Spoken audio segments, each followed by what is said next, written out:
আসসালামু আলাইকুম রহমতুল্লাহি আবরকাতু।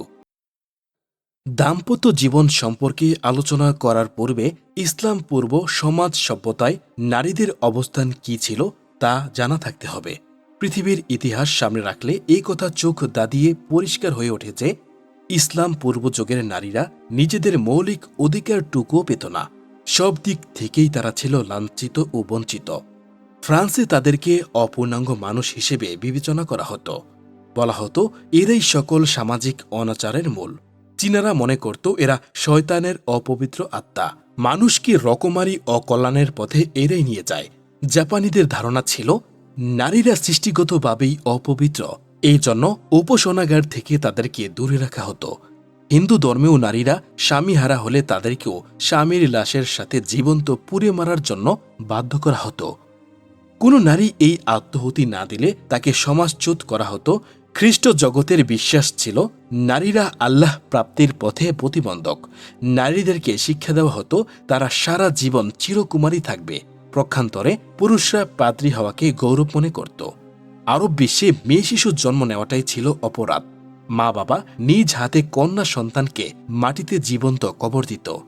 সে সমাজে নারীরা এতটাই লাঞ্ছিত ছিল যে পুরুষ মারা গেলে তার অন্যান্য পরিত্যক্ত সম্পত্তির মতো তার স্ত্রী ও তারই সন্তানের মাঝে বণ্টিত হতো। পরিণামে নারী আপন সন্তানের বিবাহ দিন স্ত্রীর মতো মানবেতর জীবনযাপন করতে বাধ্য হতো। স্বামী মারা গেলে স্ত্রীকে মক্কার বাইরে একটি কালো কুঠুরিতে 2 বছর ফেলে রাখা হতো। গা গোসল করার জন্য পানি এবং জীবন চালানোর জন্য অন্য সামগ্রী থেকেও তাকে বঞ্চিত রাখা হতো। 2 বছর এহেন অমানবিক কষ্ট দেওয়ার পর যদি সে জীবিত থাকত তাহলে তার মুখে চুনকালি দিয়ে বাড়িতে ফিরে আসার অনুমতি দেওয়া হতো। এবার একটু ভাবুন, বেচারা স্বামী মারা গেলে স্ত্রীর কি দোষ? কিন্তু অসহায় নারীদের কিছু বলার ছিল না। নিজেদের অধিকার নিয়ে কথা বলার সাহসটুকুও ছিল না। জুলুম ও অত্যাচারে গিজগিজ করে ওঠা সমাজ তাদেরকে এতটাই দুর্বল করে রেখেছিল।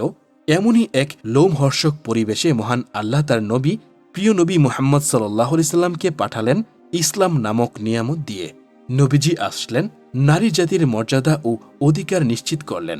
ঘোষণা দিলেন, হে মানব সকল, নারী কন্যা হলো তোমার গর্ব, বোন হলে তোমার সম্মান, স্ত্রী হলে তোমার জীবনসাথী, আর মা হলে তার পদতলে তোমার জান্নাত। সুবহানাল্লাহ। প্রিয় দর্শক, স্বামী স্ত্রীর পারস্পরিক ভালোবাসা, মায়া, মমতা এবং একে অন্যকে সঠিকভাবে বুঝতে চেষ্টা করা এবং সুখে দুঃখে একে অপরের সাপোর্টের উপর প্রতিষ্ঠিত দাম্পত্য জীবন। মহান আল্লাহ তাআলা ভালোবাসা ও সুখ শান্তিময় এই বন্ধনের কথা তুলে ধরেছেন পবিত্র কোরআনেও। আল্লাহ তাআলা বলেন, আর আল্লাহর নিদর্শনাবলীর মধ্যে এক নিদর্শন এই যে তিনি মাটি থেকে তোমাদের সৃষ্টি করেছেন, এখন তোমরা মানুষ পৃথিবীতে ছড়িয়ে আছ। আর এক নিদর্শন এই যে তিনি তোমাদের জন্য তোমাদের মধ্য থেকে তোমাদের সঙ্গিনীদেরকে সৃষ্টি করেছেন, যাতে তোমরা তাদের কাছে শান্তিতে থাকো, এবং তিনি তোমাদের মধ্যে পারস্পরিক সম্প্রতি ও দয়া সৃষ্টি করেছেন। নিশ্চয়ই এতে চিন্তাশীল লোকদের জন্য নির্দেশনাবলী রয়েছে। আবার মহান আল্লাহ বলেন, স্ত্রীরা তোমাদের পোশাক স্বরূপ এবং তোমরাও তাদের পোশাক স্বরূপ। এই আয়াতের মাধ্যমে আল্লাহ তাআলা দাম্পত্য সম্পর্কের প্রকৃত সৌন্দর্য তুলে ধরেছেন এবং একে অন্যের যে পরিপূরক তাও আল্লাহ আমাদের জানিয়েছেন, এবং একজনকে অন্যজনের পোশাক কথাটি বলার মাধ্যমে স্পষ্ট জানিয়েছেন যে আপন স্বামী স্ত্রীর মধ্যে সহবাস অবশ্যই স্বাভাবিক এবং হালাল একটি প্রক্রিয়া। কিন্তু এই হালাল বিষয়ে 4টি নির্দেশনা এমন আছে যে এই সময়গুলোতে আল্লাহ তাআলা স্বামী স্ত্রীর মিলন করাকে নিষেধ করেছেন। যে 4টি সময় বান্দা যেন কোনোভাবেই স্ত্রীর নিকট হতে সহবাসের সুখ নেওয়ার জন্য তার নিকটে না যায়, এবং এই সময়টিতে কেউ মিলন করার ফলে বহু মানুষের ঘর থেকে বরকত চলে যায়, সংসারে অভাব অনটন লেগেই থাকে, তাদের আয়ুষ্কাল সংকীর্ণ হয়ে পড়ে। অর্থাৎ যারা এই নিষেধ করা সময়গুলোতে মিলন করবে তারা আরও গরিব হয়ে যাবে, তার সংসার থেকে বরকত চলে যাবে, তার জীবন সংকীর্ণ হয়ে যাবে, তার সংসারে অভাব অনটন অশান্তি রোগ শোক বালা মুসিবত ইত্যাদি লেগেই থাকবে। জীবনের প্রতিটি মুহূর্ত আর টেনশন শূন্যতা ও হতাশা অনুভূত হতে থাকবে। প্রিয় দর্শক, এই বিষয়গুলো আপনার এর জন্যই জানা প্রয়োজন যে এর কারণে আপনি ইবাদত বন্দেগী করেও জাহান্নামী হতে পারেন। তাই সারা জীবন ইবাদত করেও যদি এই সামান্য ছোটখাটো ভুলের কারণে জাহান্নামী হতে হয়, তাহলে তার চেয়ে দুঃখজনক কিছু আর হতেই পারে না। প্রিয় দর্শক, যারা ভিডিওটি শেষ পর্যন্ত দেখবেন তারা কমেন্টে আমি লিখে জানাবেন এবং ভিডিওটিতে একটি লাইক করে দিবেন। তো চলুন আমরা ভিডিওর দিকে এগিয়ে যাই। 1 নাম্বার, কোনো স্ত্রীর অসুখের সময় স্বামী স্ত্রীর সাথে আপোষে বা জোরপূর্বক কোনোভাবেই স্ত্রীর অসুস্থতার সময় সহবাস করা যাবে না। এক্ষেত্রে অনেকেই হয়তো একটি হাদিস দেখিয়ে থাকতে পারেন। হযরত আবু হুরায়রা রাদিয়াল্লাহু আনহু থেকে বর্ণিত, রাসূলুল্লাহ সাল্লাল্লাহু আলাইহি সাল্লাম বলেন, স্বামী যখন স্ত্রীকে বিছানায় আহ্বান করে তখন সে স্ত্রী যদি স্বামীর কাছে না আসে এবং স্বামী যদি তার প্রতি অসন্তুষ্ট হয়ে রাত্রি যাপন করে, সে স্ত্রীর প্রতি ফেরেশতারা ভোর হওয়া পর্যন্ত গজব বর্ষণ করতে থাকে। এখন আমাদের মধ্যে অনেকেই এই হাদিসটি সম্পর্কে বুঝতে কিছুটা ভুল করে থাকেন। বেশিরভাগ মানুষ জ্ঞানের স্বল্পতা থেকে ভাবেন যে আমার স্ত্রী সুস্থ থাকুক কিংবা অসুস্থ, আমার স্ত্রী কোনো কারণে হয়তো কোনো গভীর চিন্তাতে কিংবা পেরেশানিতে আছেন, অথবা দেখা গেল স্ত্রীর প্রচণ্ড অসুস্থ অবস্থা, সেক্ষেত্রেও স্ত্রী স্বামীর ডাকে বিছানায় না গেলে তার উপর ফেরেশতারা অভিশাপ দিবে। এটি অনেক স্বামী অজ্ঞতাবশত ভেবে থাকেন। প্রকৃতপক্ষে বিষয়টি কিন্তু একদমই এইরকম নয়। উত্তম স্বামীর বৈশিষ্ট্য হল স্ত্রীকে ভরণ পোষণের পাশাপাশি স্ত্রীর মন বুঝতে চেষ্টা করা। মনে করুন স্ত্রীর গায়ে প্রচণ্ড জ্বর, সর্দি, কাশি, মাথা ব্যথা কিংবা যে কোনো অসুস্থতা বোধ করলে তাকে সেবা যত্ন করে সুস্থ করে তোলা একজন আদর্শ স্বামীর দায়িত্ব। এবং স্ত্রী ও স্বামীর সুবিধা অসুবিধা বুঝতে হবে। কেউই কারো উপর জোর জবরদস্তি করার কথা ইসলাম বলেনি। হাদিসটিতে লক্ষ্য করলে দেখবেন এখানে স্বামী স্ত্রীকে আহ্বান করছে ঠিকই, কিন্তু স্ত্রীকে জোর করে সহবাস করার প্রতি উদ্বুদ্ধ করা হয়নি বা নির্দেশও দেওয়া হয়নি। এখানে উদ্দেশ্য হল স্বামী যখন ডাকবে তখন স্ত্রী যেন নিজে থেকেই তার ডাকে সাড়া দেয় এবং স্বামী যেন স্ত্রীর মাধ্যমে নিজের চরিত্রের হেফাজত করতে পারে, সে উদ্দেশ্যেই এই হাদিসটি বর্ণিত হয়েছে। স্বামী চাইলেই করতে পারবে এমন কোনো কথা রাসূল সাল্লাল্লাহু আলাইহি সাল্লাম বলেননি, বরং বলেছেন স্ত্রীকে আহ্বান করতে, অর্থাৎ দুজনের সম্মতিতেই সহবাস করা উত্তম। এতে সহবাসে সদগার প্রকৃত সওয়াব লাভ করা সম্ভব। আল্লাহ তাআলা পবিত্র কোরআনে বলেন, তোমরা তোমাদের স্ত্রীর সাথে উত্তম আচরণ করো, আর যদি তাকে তোমার অপছন্দও হয় তবুও তুমি যা অপছন্দ করছো হয়তো আল্লাহ তাতে সীমাহীন কল্যাণ দিয়ে দিবেন। অহেতুক কখনোই স্ত্রীর প্রতি কোনো রাগ বিদ্বেষ করা যাবে না, কারণে অকারণে গায়ে হাত তোলা যাবে না। এই বিষয়ে রাসূল সাল্লাল্লাহু আলাইহি সাল্লাম বলেছেন, কোনো মমিন পুরুষ মমিন নারীর প্রতি রাগান্বিত হবে না, কেননা যদি তার কোনো কাজ খারাপ মনে হয় তাহলে তার এমন গুণ থাকবে যার জন্য সে তার উপর সন্তুষ্ট হতে পারবে এবং তাতে আল্লাহর বিশেষ কোনো রহমত থাকতে পারে। হতে পারে সে নারী এমন সন্তান গর্ভে ধরবেন যে সন্তান বড় হয়ে বিদ্বান আলেম হবে এবং নেক সন্তানের উসিলায় তার পিতা মাতার জান্নাতের কারণ হবে। তাই স্বামীদের ইচ্ছে হলে বা মন চাইলেই উত্তেজিত হয়ে স্ত্রীকে জোর করে সহবাস করতে বাধ্য করবেন না। কেননা বুঝার চেষ্টা করুন, যে কোনো মানুষ যখন অসুস্থ অবস্থায় থাকে তখন সে আল্লাহর কাছে মাজলুমের আওতায় চলে যায়, আর আল্লাহ মাজলুমের দোয়া কিংবা বদদোয়া কোনোটাই ফিরিয়ে দেন না। সহিহ হাদিসের ভাষ্যমতে রাসূল সাল্লাল্লাহু আলাইহি সাল্লাম বলেছেন, হে আল্লাহর বান্দারা, তোমরা মাজলুমের বদদোয়াকে ভয় করো, কেননা তার মাঝে বদদোয়া এবং মহান আল্লাহর মাঝে কবুলের কোনো পর্দা থাকে না। অর্থাৎ অসুস্থ মানুষকে সেবা করা সুন্নত, কষ্ট দেওয়া অত্যন্ত গর্হিত কাজ এবং নিন্দনীয় একটি কাজ।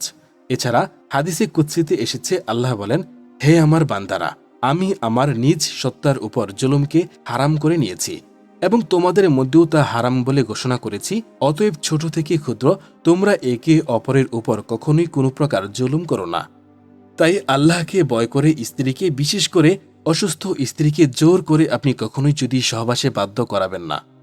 স্ত্রী যদি মনে কষ্ট পেয়ে থাকে এবং স্ত্রী যদি অনিচ্ছাকৃতভাবেও অভিশাপ দিয়ে দেয় তাহলে আপনি স্বামী হিসেবে ক্ষতিগ্রস্ত হয়ে যেতে পারেন। আপনার রোজি রোজগারে বরকত চলে যেতে পারে, আপনার শারীরিক অসুস্থতা সৃষ্টি হতে পারে কিংবা স্বামীর মানসিক শান্তি কমে যেতে পারে।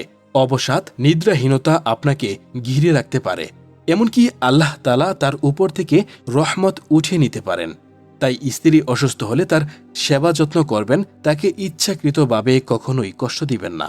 আবার স্বামীরা যখন অসুস্থ হবে তখন স্ত্রীরাও স্বামীদের সর্বোচ্চ সেবা যত্ন করে তাকে সুস্থ করে তোলা একজন দিনদার স্ত্রীর দায়িত্ব।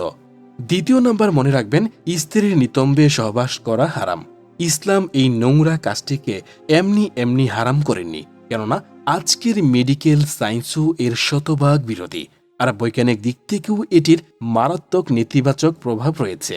যেমন এর ফলে পায়খানা আটকে রাখার যে প্রাকৃতিক ক্ষমতা সেটি ধীরে ধীরে নষ্ট হয়ে যায় এবং পায়খানার রাস্তায় অর্শরোগ, সিপিলিস, এমনকি কোলন ক্যান্সার পর্যন্ত হওয়ার সম্ভাবনা প্রবলভাবে বেড়ে যায়। অথচ দেখুন, আমাদের রাসূলুল্লাহ সাল্লাল্লাহু আলাইহি সাল্লাম বলেছেন, যে ব্যক্তি তার স্ত্রীর বায়ুপথে সহবাস করে আল্লাহ তার দিকে দয়ার দৃষ্টিতে তাকান না, অর্থাৎ তার থেকে আল্লাহর রহমত উঠিয়ে নেন। সেই ব্যক্তি জীবনে একটার পর একটা বিপদের সম্মুখীন হতেই থাকে। তার কোনো দোয়া কবুল হয় না, কিয়ামতের দিন আল্লাহ তার প্রতি রহম করবেন না, পরিণামে তাকে জাহান্নামী হতে হবে। উল্লেখ্য, একবার সহবাসের পর পুনরায় আবার সহবাস করতে চাইলে সেটার মাঝখানে অজু করে নেওয়া মুস্তাহাব। হাদিসে এসেছে, রাসূলুল্লাহ সাল্লাল্লাহু আলাইহি সাল্লাম বলেছেন, যখন তোমাদের কেউ নিজ স্ত্রীর সাথে সহবাস করার পর আবার সহবাস করতে চায়, তখন সে যেন এর মাঝখানে অজু করে নেয়, কেননা এটি দ্বিতীয়বারের জন্য অধিক প্রশান্তিদায়ক। তবে গোসল করে নেওয়া আরও উত্তম, কেননা রাসূলুল্লাহ সাল্লাল্লাহু আলাইহি সাল্লাম বলেছেন, সহবাসের পূর্বে গোসল করে নেওয়া অধিকতর পবিত্র, উত্তম ও উৎকৃষ্ট। নাম্বার 3, রমজানের দিনের বেলায় রোজা থাকা অবস্থায় সহবাস করা হারাম। মহান আল্লাহ তাআলা বলেন, রোজার রাতে তোমাদের স্ত্রীদের সাথে সহবাস করা তোমাদের জন্য হালাল করা হয়েছে, এবং এখন তোমরা নিজ স্ত্রীদের সাথে রাতে সহবাস করো এবং আল্লাহ তোমাদের জন্য যা কিছু লিখে রেখেছে তা তালাশ করো, আর পানাহার করো যতক্ষণ না কালো সুতা থেকে বোরের সুব্রত সুতা পরিষ্কার ফুটে ওঠে। প্রিয় দর্শক, মনে রাখবেন, ফরজ রোজা রেখে ওজর ছাড়া তা ভঙ্গ করলে আল্লাহ তাআলা অত্যন্ত অসন্তুষ্ট হন। এর জন্য কাজা ও কাফফারা উভয়ে আদায় করতে হয়। কাফফারা দুইভাবে আদায় করা যায়। প্রথমত, ধারাবাহিকভাবে 60টি রোজা পালন করতে হবে, আর সেটি না পারলে দ্বিতীয়ত 60 জন মিসকিনকে 2 বেলা ভালোভাবে তৃপ্তি সহকারে আহার করানো বা আপ্যায়ন করা। তৃতীয়ত, যদি 60 জনকে একসাথে খাওয়াতে না পারেন, তাহলে প্রত্যেক দিন একজন মিসকিনকে 2 বেলা ভালোভাবে আহার করানো। এভাবে 60 দিন খাওয়াতে হবে। অর্থাৎ কেউ যদি ইচ্ছাকৃতভাবে রমজানের রোজা ভেঙে ফেলেন, তাহলে তার জন্য কাফফারা হচ্ছে ধারাবাহিকভাবে 60টি রোজা পালন করা, অথবা 60 জন মিসকিনকে 2 বেলা ভালোভাবে তৃপ্তি সহকারে আহার করানো। 4 নাম্বার, যে সময়টিতে আল্লাহ তাআলা সহবাস নিষিদ্ধ করেছেন সেটি হলো রমজানে এতেকাফে বসলে তা শেষ হওয়া পর্যন্ত স্ত্রী সহবাস নিষেধাজ্ঞা রয়েছে। মহান আল্লাহ তাআলা বলেন, আর যতক্ষণ তোমরা এতেকাফ অবস্থায় মসজিদে অবস্থান করো ততক্ষণ পর্যন্ত তোমরা স্ত্রীদের সাথে মিশো না। এই হলো আল্লাহ কর্তৃক বেঁধে দেয়া সীমানা। অতএব তোমরা সহবাসের কাছেও যেও না। এমনিভাবে বর্ণনা করেন আল্লাহ নিজের আয়াতসমূহ মানুষের জন্য, যাতে তারা বাঁচতে পারে। তবে এই সময় স্ত্রীকে দেখা বা স্ত্রী থেকে আনুষাঙ্গিক সাহায্য নেওয়া বৈধ আছে। যেমন হযরত আয়েশা রাদিয়াল্লাহু আনহা থেকে বর্ণিত, রাসূল সাল্লাল্লাহু আলাইহি সাল্লাম ইতিকাফ অবস্থায় মসজিদ থেকে মাথা বের করে দিতেন, আর আমি রাসূল সাল্লাল্লাহু আলাইহি সাল্লামের মাথা ধুয়ে দিতাম। এমনকি আমার হায়েজ অবস্থাতেও আমি এরূপ করেছি। আরেকটি সময় হলো হজ এবং ওমরার ইহরাম অবস্থায়। মহান আল্লাহ বলেন, হজের মাসগুলো সুনির্ধারিত। যে ব্যক্তি এই মাসগুলোতে হজ করা নিজের জন্য কর্তব্য বলে মনে করে, তার জন্য হজের সময় স্ত্রী গমন তথা স্ত্রী সহবাস, অন্যায় আচরণ ও ঝগড়া বিবাদ ইত্যাদি একেবারেই বৈধ নয়। এছাড়া অন্য সময় দিনে রাতে যে কোনো সময় সহবাস করা বৈধ। আর স্ত্রী হায়েজের সময় অথবা নেফাজের সময়, অর্থাৎ স্ত্রী সন্তান প্রসবের পরে 40 দিন সহবাস করবে না। সন্তান গর্ভে আসলে ডাক্তারি অনুমতি ব্যতীত একটি নির্দিষ্ট সময় পর্যন্ত সহবাস থেকে অবশ্যই দূরে থাকতে হবে। এক্ষেত্রে সন্তান গর্ভে আসার প্রথম 3 মাস সহবাস থেকে দূরে থাকতে হয়, এবং সন্তান প্রসবের শেষের 3 মাসও সহবাস থেকে দূরে থাকতে বলে থাকেন প্রায় সমস্ত বিশেষজ্ঞ ডাক্তারগণ। পরিশেষে বলবো, বুজুর্গরা বলেছেন, স্ত্রীর প্রতি ভালোবাসা গভীর হওয়া কাম্য। স্ত্রীর প্রতি ভালোবাসা প্রদর্শনের কথা শরীয়তে বলা হয়েছে। এর সূত্র হচ্ছে কোরআনুল কারীমের একটি আয়াত, যাতে বলা হয়েছে, আল্লাহ তাআলা তোমাদের মাঝে প্রীতি ও করুণা সৃষ্টি করেছেন। এই ভালোবাসা মূলত আল্লাহ তাআলার দান। স্ত্রীকে ভালোবাসা প্রসঙ্গে হাদিসে হযরত রাসূলুল্লাহ সাল্লাল্লাহু আলাইহি সাল্লাম ইরশাদ করেন, তোমাদের মধ্যে তারাই উত্তম যারা তাদের স্ত্রীদের জন্য উত্তম, আর আমি আমার স্ত্রীদের জন্য তোমাদের মধ্যে সর্বোত্তম ব্যক্তি। অন্য হাদিসে আরও ইরশাদ হয়েছে, স্ত্রীদের সঙ্গে ভালো ব্যবহারের ওসিয়ত আমার কাছ থেকে গ্রহণ করো। এই আদেশ পালনের উদ্দেশ্যে কেউ যখন স্ত্রীকে ভালোবাসে, তখন তা তার দুনিয়া থাকে না, বরং সরাসরি দিন হয়ে যায়, ইবাদতভুক্ত কাজ হয়ে যায়। আমাদের পূর্ববর্তী অলি আউলিয়ারা তাদের স্ত্রী সন্তানের প্রতি গভীর ভালোবাসা পোষণ করতেন। এটা দোষের কিছু নয়। আমরাও আমাদের স্ত্রী সন্তানদের ভালোবাসি, তবে তাদের মতো গভীর ভালোবাসা আমাদের মধ্যে নেই। এখানে একটা বড় পার্থক্য হলো আমাদের স্ত্রীদের ভালোবাসি আনন্দ লাভের জন্য। স্ত্রীর সঙ্গে দাম্পত্যর সম্পর্ক এই জন্য যে এতে আনন্দের বিষয় আছে, কিন্তু অলি আউলিয়ারা এই জন্য ভালোবাসেন যে আল্লাহ তাআলা স্ত্রীদের দায় দায়িত্ব তাদের উপর অর্পণ করেছেন। এজন্য আমাদের ভালোবাসা ও তাদের ভালোবাসায় আকাশ পাতালের ব্যবধান। শেষে একটি প্রশ্ন এমন যে সহবাসের গোপন কথা বন্ধু বান্ধবী অথবা তৃতীয় ব্যক্তির নিকট বলা যাবে কিনা, কিংবা এতে গুনাহ রয়েছে কিনা? উত্তর, এর এক কথায় উত্তর হলো এটি কখনোই বলতে পারবেন না। হাসি ঠাট্টা কিংবা মজার অজুহাতে তা কারো কাছে বলা বৈধ নয়। কেননা হযরত আবু সাঈদ খুদরি রাদিয়াল্লাহু আনহু থেকে বর্ণিত, তিনি বলেন রাসূলুল্লাহ সাল্লাল্লাহু আলাইহি ওয়াসাল্লাম বলেছেন, কিয়ামতের দিন আল্লাহ তাআলার নিকট মর্যাদার দিক থেকে নিকৃষ্টতম মানুষ সেই ব্যক্তি হবে যে তার স্ত্রীর সাথে শয্যা গ্রহণ করে এবং তার স্ত্রীও তার সাথে শয্যা গ্রহণ করে। তারপর তারা তাদের পরস্পরের মিলনের কথা ও সহবাসের গোপন কথা লোকদের নিকট প্রকাশ করে বেড়ায়। সেই ব্যক্তি হবে আল্লাহর নিকট কিয়ামতের দিন সবচেয়ে নিকৃষ্ট ব্যক্তি। তাই স্বামী স্ত্রীর গোপন কথা আমরা গোপনই রাখব। অন্যদের নিকট বলতে গিয়ে কিয়ামতের দিন বিপদে পড়ার কোনো মানেই হয় না। তাছাড়া কেউ যদি তার স্ত্রীর বিষয়ে অন্য কাউকে বলেন, সেক্ষেত্রে যাদের অন্তরে বেধি আছে তারা অবশ্যই স্ত্রীকে নিয়ে মন্দ চিন্তা ভাবনা করা শুরু করে দিতে পারে। আবার বান্ধবী অথবা প্রতিবেশী কিংবা যে কোনো মহিলাদের বলার ক্ষেত্রেও অন্যের স্বামী সম্পর্কে মন্দ ভাবনা আসতে পারে। আল্লাহ আমাদের সবাইকে হেফাজত করুক, আমিন। প্রিয় দর্শক, আজকের ভিডিও খুবই উপকারী একটি ভিডিও। এই ভিডিওটি শেয়ার করলে হয়তো অন্য মানুষেরও আপনার কারণে উপকার পাবে।